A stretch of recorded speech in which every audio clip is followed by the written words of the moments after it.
Hello everyone. यहाँ पे question दिया है, दो क्वेश्चन, और इस क्वेश्चन के लिए पैसेज लिखा है यहाँ पे। तो सबसे पहले पैसेज को रीड करो और क्वेश्चन खुद सॉल्व करने की ट्राई करो। अगर नहीं बन पाता है तो सॉल्यूशन देखना। मैं क्वेश्चन रीड करके सॉल्व करता हूँ। तो यहाँ पे लिखा है the electrochemical cell shown below is a concentration cell. Um एक कॉन्सेंट्रेशन सेल का रिप्रेजेंटेशन दिया है। The EMF of the shell depends on the difference in concentration of M2 plus ions at the two electrode. Common सी बात है। The EMF of the cell at 298 Kelvin is 0.059। यहाँ पे देखो concentration cell है तो इसका ई नॉट सेल तो मस्ट है कि जीरो ही होगा। तो ये जो सेल पोटेंशियल दिया है ये ई शेल दिया है, यहाँ पे ई शेल दिया है नॉन स्टैंडर्ड कंडीशन में। क्वेश्चन नंबर 1 में बोल रहा है the value of delta G kilo joule per mole for the given cell is. यहाँ पे किलो जूल पर मोल मीन्स पर मोल रिएक्शन की बात कर रहा है। तो डेल्टा जी का सिंपल सा जो फॉर्मूला होता है लिख सकते हैं, delta G equal to minus n F E cell. तो देखो यहाँ पे जो सेल, जो कॉन्सेंट्रेशन सेल है, अगर उसको देखेंगे तो एनोड पे मेटल जो है सॉलिड फॉर्म में है, वो ऑक्सीडाइज हो रहा है मेटल 2 प्लस में, और 2 इलेक्ट्रॉन रिलीज करेगा यहाँ से। ये एनोड पे होने वाला रिएक्शन है। जो कैथोड पे रिडक्शन हो रहा है वो मेटल 2 प्लस ही है, वो रिड्यूस होगा, 2 मोल इलेक्ट्रॉन लेगा यहाँ से, 2 मोल इलेक्ट्रॉन लेके मेटल सॉलिड में रिड्यूस हो रहा है। एक कैथोड पे कैथोड वाला कंपार्टमेंट में ऐसा रिएक्शन हो रहा है। अच्छा, दोनों को ऐड करेंगे तो 2 मोल इलेक्ट्रॉन से 2 मोल इलेक्ट्रॉन कैंसिल हो रहा है। यहाँ पे मेटल 2 प्लस एक्वस जो आएगा एक कैथोड, कैथोड वाले कंपार्टमेंट में है। और देखो मेटल सॉलिड से मेटल सॉलिड कैंसिल कर देते हैं, और मेटल 2 प्लस एक्वस जो है ये एनोड वाले पार्ट में है। अब इसको कैथोड और एनोड पे M2 प्लस को क्यों नहीं कैंसिल किया, क्योंकि इनका कॉन्सेंट्रेशन अलग अलग है। और इस सेल रिएक्शन के लिए ई नॉट सेल जो है वो जीरो आता है, क्योंकि सेम मेटल का ऑक्सीडेशन हो रहा है। तो अगर हम उसका ऑक्सीडेशन पोटेंशियल लिखते हैं, ई नॉट ऑक्सीडेशन मान लो x वोल्ट आ गया, तो उसी मेटल का रिडक्शन पोटेंशियल क्या होगा स्टैंडर्ड कंडीशन में, रिडक्शन पोटेंशियल -x। तो दोनों को ऐड करेंगे तो ई नॉट सेल जीरो आएगा। चलो यहाँ पे देखो 2 मोल जो इलेक्ट्रॉन ट्रांसफर हुआ है वो 2 मोल, तो यहाँ पे 2 मोल इलेक्ट्रॉन पर मोल ऑफ रिएक्शन है, पर मोल ऑफ रिएक्शन ये 2 मोल इलेक्ट्रॉन ट्रांसफर हो रहा है। तो जब डेल्टा जी यहाँ पे लिखते हैं, यहाँ पे जो डेल्टा जी लिखेंगे तो देखो n का वैल्यू 2 रखेंगे, 2 मोल, 2 मोल इलेक्ट्रॉन है फॉर पर मोल ऑफ रिएक्शन, पर तो ऑलरेडी लिख दिया, mole of reaction, mole reaction into F का वैल्यू है 96500। ये जो होता है इतना कूलॉम होता है पर मोल इलेक्ट्रॉन।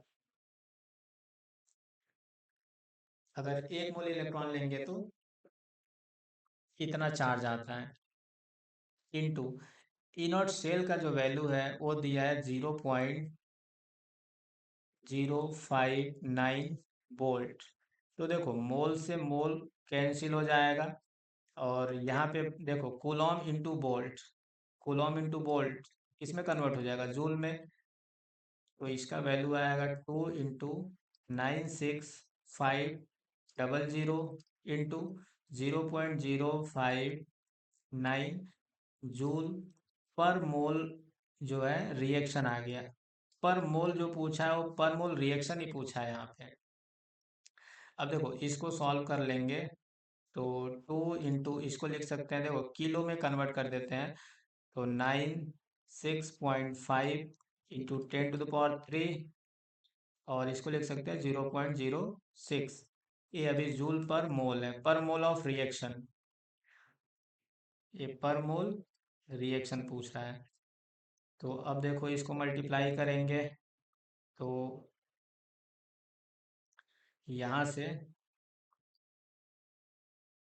माइनस 0.12 इंटू 96.5, और इसको जूल के साथ मिला के लिख सकते हैं kilo joule per mole of reaction. अब इसको मल्टीप्लाई करने के बाद अप्रोक्स इसका वैल्यू आएगा 11.4, इसके आसपास आएगा joule per mole of reaction. तो यहाँ से ऑप्शन डी करेक्ट हो जाएगा। क्वेश्चन नंबर इसमें जो 2 दिया है वहाँ पे बोल रहा है the solubility product KSP of MX2 at 298 Kelvin based on the information available for the given concentration cell। इसके लिए यहाँ पे जो MX2 है इसका सॉल्युबिलिटी प्रोडक्ट बताना है। तो देखो क्वेश्चन में जो दिया था ई शेल का वैल्यू उसको यूज करेंगे और नस्ट इक्वेशन लिखो। तो ई शेल लिख सकते हैं E naught cell minus 0.059 by N. N यहाँ पे 2 मोल इलेक्ट्रॉन ट्रांसफर हुआ तो 2 लिख दिए लॉग। ये प्रोडक्ट बाय रिएक्टेंट लिखेंगे तो यहाँ पे M2 प्लस जो एनोड पे है उसका concentration divided by M2 plus ion जो कैथोड पे है उसका कॉन्सेंट्रेशन। अब इसका तो वैल्यू 0 होगा ई नॉट सेल, और ई सेल क्वेश्चन में दे रखा है 0.059, 0.59। अब इसको सॉल्व करते हैं तो देखो M2 प्लस एनोड पे यहाँ पे कुछ कॉन्सेंट्रेशन दिया है, देखो कैथोड पे M2 प्लस का कॉन्सेंट्रेशन दिया है 10 टू द पावर -3। तो कैथोड वाला कॉन्सेंट्रेशन यहाँ पे रख लेते हैं, और एनोड का जो कॉन्सेंट्रेशन है, एनोड पे जो आयंस का कॉन्सेंट्रेशन है वो तो नहीं पता है, लेकिन कैथोड वाला 10 टू द पावर -3 है। देखो अब इसको सॉल्व करेंगे तो आएगा -2 is equal to log M2 plus anode पे जो M2 प्लस है उसका concentration divided by 10 to the power -3।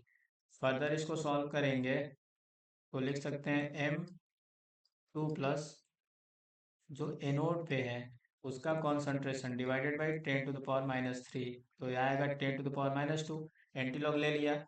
अब यहाँ से M2 प्लस जो एनोड पे है उसका कॉन्सेंट्रेशन आया -10 टू द पावर -5 मोलर। देखो यहाँ पे अगर MX2 स्पेरिंगली सॉल्युबल सॉल्ट है और कॉन्सनट्रेटेड है, सॉल्यूशन जो है इस जो सॉल्ट का सॉल्यूशन है वो कॉन्सनट्रेटेड है, तो यहाँ पे M2 प्लस आयन के फॉर्म में टूटा होगा और 2x- बना होगा, ये भी एक सॉल्यूशन है। तो सॉल्ट का जो भी कॉन्सेंट्रेशन होगा वो तो सॉलिड है, उसके जगह पे तो 1 ले लेते हैं। यहाँ से मान लो अगर ये x बना होगा, या फिर बोल दो अगर ये p बना होगा तो ये 2p बनेगा।